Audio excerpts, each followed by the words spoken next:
the top. पानी So लगे जाता पानी if someone says overtake, Yeah. you're going past. So that means going at the top of the wheel. Close up कर So that's the least efficient because you've only got one bucket that carries any water. When did it last used? We used it about 3 days before Storm Dennis in 2020.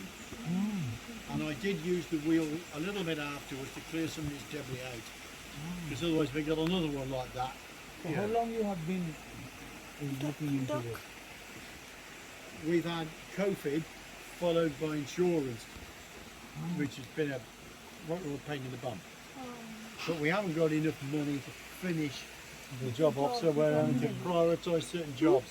The first thing is to get her going again. She'll work, it's only just a question of this, but the problem is, that's all we need to clear the wall.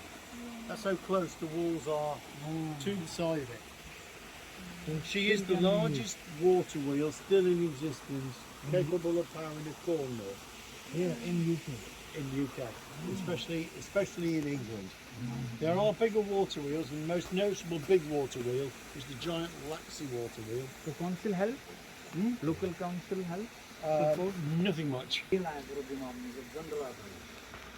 1784. That is John Crowther's date of birth. This is the bit you haven't seen yet. That July name appears on the family tree. And he's my great, great, great uncle. Very nice. It's mother has this one for pickles. It's still got in the house. You see? Underground, Mangoes, pickles. especially in your country, where it's a very hot climate, Yeah. you go, how the hell do you keep this cool? Underground. Stone over the top. It's cold in here. We'll get some work done, you. Yeah. You can even tell where it's made. Because some cheeky person's actually put his name on it. And this says J. Humphreys, Shrewsbury. There's several others which are more local, but this one is Poole and Sons of Grocers. He's the grocer. So it's a homemade So this could have been Vinegar, vinegar in it. Castle Street, Okay. Shrewsbury. And there's one from Whitechapel here as well. I guess that's probably my nan. It's like a Because she worked co-wait- down in London. co-waiting. Yeah. Some of it could be corn liquor, some of it could be vinegar and pickling. Some of it contained your local apple ciders and things like that. Yeah. And most of that stuff was like rocket fuel.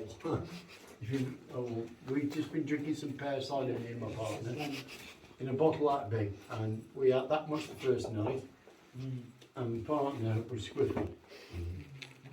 You know, there was slightly drunk. No, you have to be careful because you talk when diabetic. I think it's taking a lot of time to. It does. There's no two ways about it. If you marry the miller's daughter, you are marrying a lot of hard work. It's nothing to do with the woman, it's everything to do with the place that surrounds you. You've got to be multi-skilled, you've got to be prepared to take the knocks of life. Well, you bash against there, you will severely cause yourself problems. So this one they brew here in this? Yes, that's, you decant it into the bottles from there. You put a press on the top, which presses the juices out into the barrel. Then you, what they call turning the barrel, turn it over, bit by bit, in which case one person can do it. So this one, how long it will take in That's this? a 45-gallon barrel. It depends on what it is you're brewing. The longer you leave it to stand, then the stronger it's normally going to be. But if you leave anything in a bottle for 45 years, it isn't always going to be good. Sorry, it wasn't 57. It was 66-year-old Damson wine. And that will work, and we can make it easier or harder by turning the screw. You squeeze all the water out of your clothes